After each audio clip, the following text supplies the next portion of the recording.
Let me give you 3 steps to start life change that can change your life, your personality, your lifestyle, everything can change. Here's the steps. Number 1, find out how things work. The first key to doing better is find out. To change your life, really, you need ideas. There isn't anything an idea can't change. And Schoaf taught me the major problem is lack of an idea, not a problem. At first I didn't have any money. I said to Mr. Schoaf, I don't have any money. He said, that's not a problem. Now see, up until then I always thought it was. Right? I was confused. He said, no, the problem is lack of an idea on how to create money and wealth. It isn't lack of money, it's lack of ideas. So if you get the ideas, see, you can change anything. Now to get ideas, you need a constant study of finding out. Now Schoaf also said, when you find out something that works, put the information in your journal. Don't use your head for a filing cabinet. Put it in your journal so that you can do the next best thing. Repetition, repetition, repetition. Go over it. And if you repeat it, go over it, sure enough, someday, some mysterious day, the idea takes root, starts to grow, and shows up in your bank account, and your dress, and your personality, and your lifestyle. But capture the ideas in your journal. Find out how things work. Schoaf gave me this word for my life change. He said, study. Great word. If you wish to be successful, study success. If you wish to be happy, study happiness. If you wish to be wealthy, study wealth. Don't leave it to chance. Make it a study. Some people just go through the day with their fingers crossed. See, that won't do it. You've got to study the things that can change your economic, social, spiritual, personal life. Now here's a qualifying phrase. And we'll have several of these qualifying phrases throughout the seminar. Here's the first one. You may not be able to do all you find out. I understand that. You may not be able to do all you find out, but you should find out all you can do.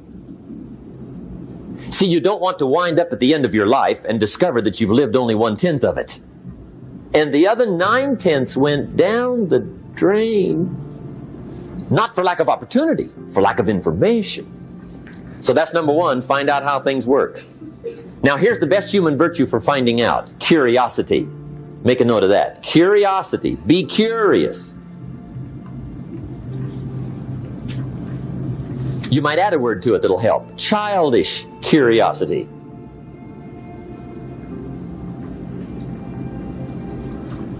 What will kids do if they want to know something bad enough?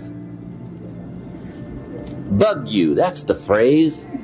They can ask 1,000 questions. You think they're through? They got another 1,000. They'll drive you to the brink. It's a virtue. When you gotta know, be like a child. In fact, Jesus, the master teacher, said, unless you can become like little children, you might as well forget it. You don't have a prayer. Excellent advice. You gotta be like children. 4 ways, in my opinion, to be like a child. Number 1 is curiosity. Number 2 is excitement. Get excited like a child over your ability to make yourself do anything for change. 3rd is faith. Have faith like a child. Adults are too skeptical. And 4th is trust. Trust is a childish virtue, but the rewards are incredible. Now here's the 2nd step to personal development. Okay, number 1 was find out how things work. Here's number 2. Go to work.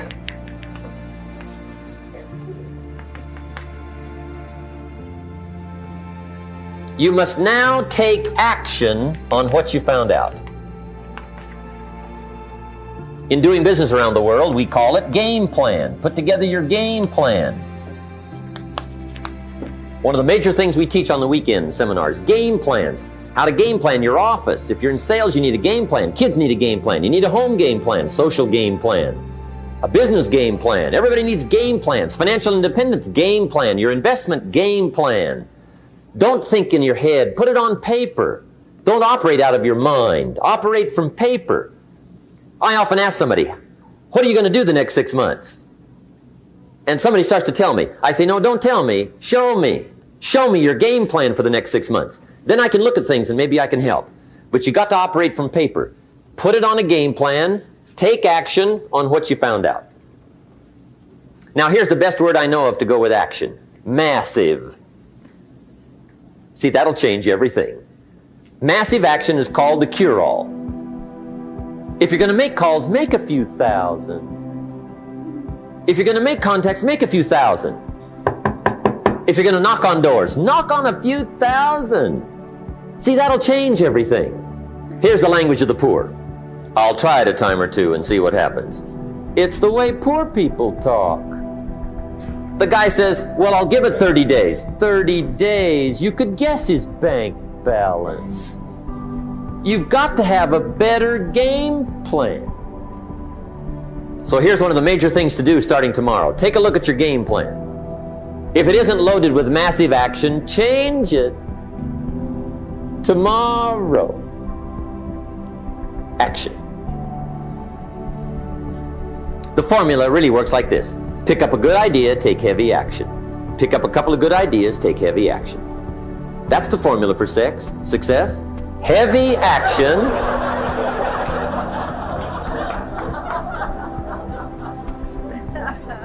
It's a good thing we can edit all this, right? The formula for success, take heavy action on a good idea, right? That's the ratio. Now here's the key. Don't wait till you've learned 2,000 or 3,000 things. Because that way you'll use up all the time.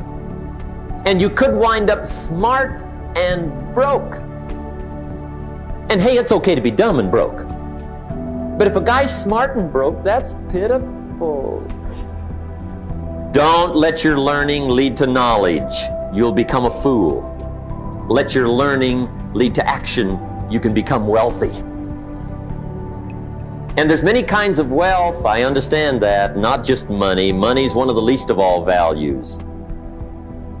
I know some people with a lot of money that are very poor. Evita sings, as for fortune and as for fame, they are illusions. They're not the solutions they promised to be. So there's all kinds of wealth, but to get a big share coming your way, you've got to have a heavy action game plan. Now here's the third step to personal development, and we'll wrap up personal development. Step number 3, it's just a little caution, and all through life we need little cautions. This one simply says, don't try to beat the system. Find out how it works, work it, but don't try to beat it. Some people learn just enough to start slicing it, shading it, thinning it, cutting corners, and looking for cheap answers. See, don't fall for that. You'll wind up with a cheap life. Find out how it works best and do it that way. Even though it seems to take a little longer, do it right. Don't compromise with right. Now, under this step, here's another key. Be a quick learner. Don't let it take long to teach you. Learn quicker. One guy said he broke his nose 7 times in the same place. Somebody says, looks like you'd stay out of that place. Learn quicker. Now the third point here is don't be stubborn. See, some people won't change even when a better way comes.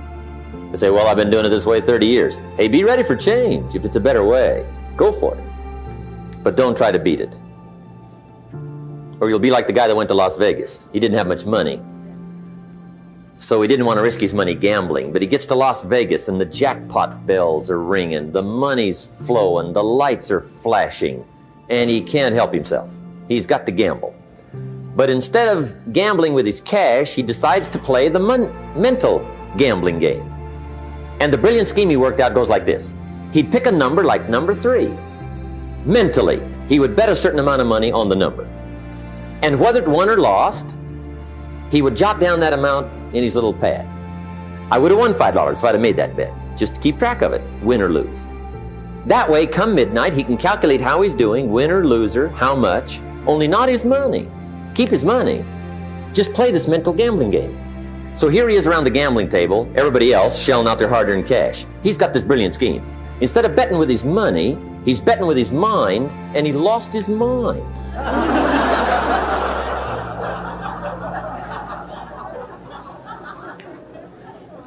Which means don't try to beat the system, I guess.